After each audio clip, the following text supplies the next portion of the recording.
The battles of Monocacy and Fort Stevens. How it saved Washington, D.C. from falling into Confederate hands. Frederick, Maryland in 1864. Rolling farmland, the Monocacy River winding lazily through fertile valleys, dotted with stone bridges and farmhouses. The battlefield stretched across about 1,650 acres of farmland and river crossings. No towering mountains here, just gentle ridges, low valleys, and fields of corn and wheat. Vegetation was thick along the riverbanks, offering cover for skirmishers. The name Monocacy comes from the Native American word Monocacy, meaning river with many bends. Frederick itself was a bustling town of about 8,000 people, a crossroads of commerce and culture. And crucially, it's at just 50 miles northwest of Washington, D.C., a straight shot down the Baltimore and Ohio Railroad. If Confederates broke through here, the first domino to fall would be the capital itself. It is July 1864. Grant and Lee are locked in the overland campaign around Petersburg, Virginia. To relieve pressure, Lee sends Lieutenant Gen. Jubal Early north with 14,000 men. They march 140 miles through the Shenandoah Valley past Harper's Ferry into Maryland. Their goal: threaten Washington, force Lincoln to panic, and maybe swing the election against him. Union forces under Gen. David Hunter had been fighting in the valley, at Newmarket, Piedmont, and Lexington, but Hunter retreated so far north he was jokingly said to be headed for the North Pole. That left the door wide open. The cast of characters: Gen. Lew Wallace, Union, Wallace. Lew Wallace was born in Indiana, son of a governor. He dabbled in law, politics, and business, none of which made him rich. He joined the army, fought in Mexico, and rose quickly in the Civil War. But at Shiloh, April 1862, he blundered. Ordered to march his division to the battlefield, he took the wrong road, arriving late. Grant blamed him for nearly losing the battle. Wallace carried that stain for years. Now in July 1864, Wallace commanded a scratch force of 5,800 men near Frederick. His orders? Delay Early at all costs.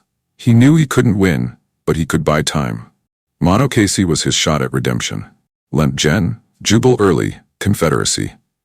Early was born in Virginia, trained at West Point, served in Mexico, and returned home to fail spectacularly as a lawyer and businessman. Sarcastic, irritable, and perpetually single, he was nicknamed Lee's Bad Old Man. But he was loyal to Robert E. Lee and had fought hard at Gettysburg and in the Valley. His mission in July 1864, march north with 14,000 men, capture Washington if possible, or at least terrify the Union into pulling troops from Petersburg. Major Gen. John C. Breckinridge, Confederacy, Kentucky aristocrat, lawyer, and politician. He had been Vice President of the United States under Buchanan, then ran against Lincoln in 1860. When war broke out, he sided with the Confederacy. Breckinridge fought at Shiloh, Stones River, and Newmarket. By 1864, he was one of Early's key lieutenants commanding divisions in the Valley. His role at Monocacy: support Early's push north. President Abraham Lincoln, Union. Born in a Kentucky log cabin, raised in poverty, failed at business, lost elections, but rose through sheer wit and determination. By 1864, Lincoln was weary, mocked as a tyrant, but still determined to preserve the Union. At Fort Stevens, July 11 to 12, 1864, Lincoln personally rode out to watch the fighting. He stood on the parapet as Confederate sharpshooters fired. A young officer shouted, "Get down, you fool!" Lincoln ducked, making him the only U.S. president ever under direct enemy fire. Major Gen. Horatio G. Wright, Union. Born in Connecticut, trained at West Point, Wright was an engineer turned soldier. He fought at Gettysburg and the Wilderness. By 1864, he commanded the Union Sixth Corps. His corps was rushed from Grant's army at Petersburg to Washington, arriving just in time to reinforce Fort Stevens. Wright faced immense difficulty: exhausted men, long marches, and the pressure of defending the capital itself. Wallace's 5,800 men faced Early's 14,000. The battlefield was a chessboard of river crossings and farmland. Wallace anchored his defense at the stone bridges over the Monocacy. The Monocacy River Valley near Frederick, Maryland was a patchwork of farms: Worthington, Thomas, Best, and others, fertile land with rolling ridges, cornfields, and stone bridges. On the morning of July 9th, Confederate skirmishers splashed across the Monocacy River. Cavalry under John McCausland, often misremembered as Moslin, burned bridges, sending smoke curling into the dawn sky.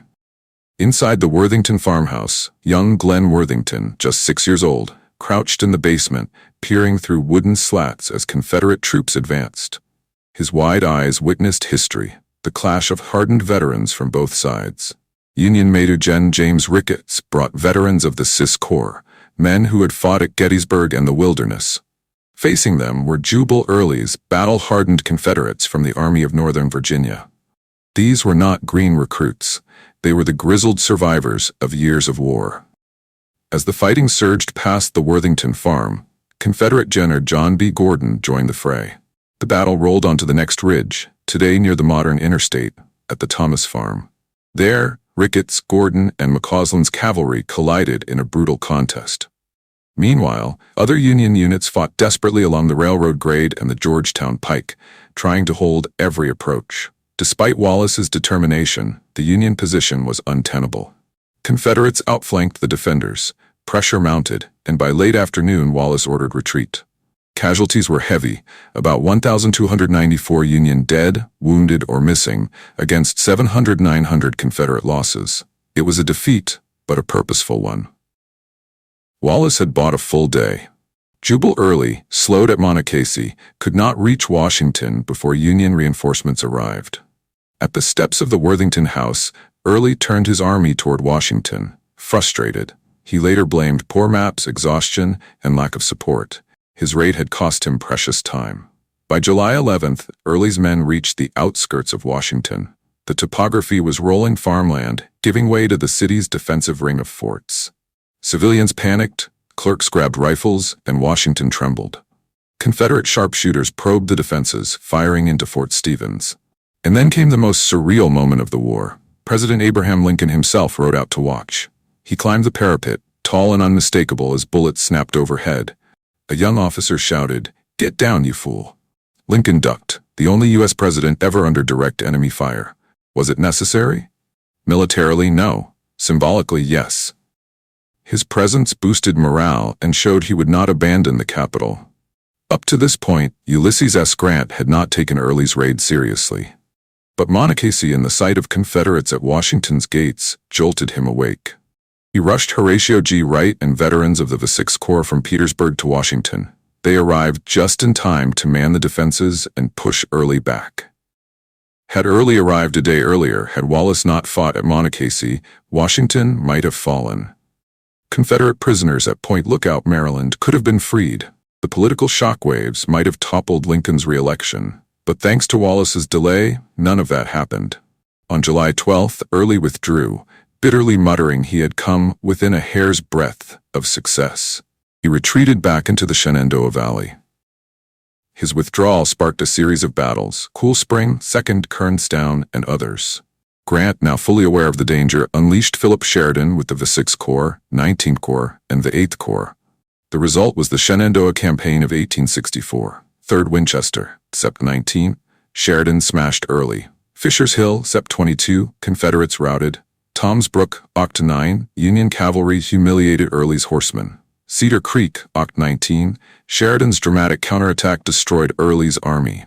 By the end, the Shenandoah Valley was useless to the Confederacy, and Jubal Early's force was shattered. So here's the forensic truth. At Monocacy, Lew Wallace redeemed himself, delaying Early at the Worthington and Thomas farms. At Fort Stevens, Lincoln ducked musket fire while Wright's veterans saved the capital. Early's raid failed, but it nearly changed history.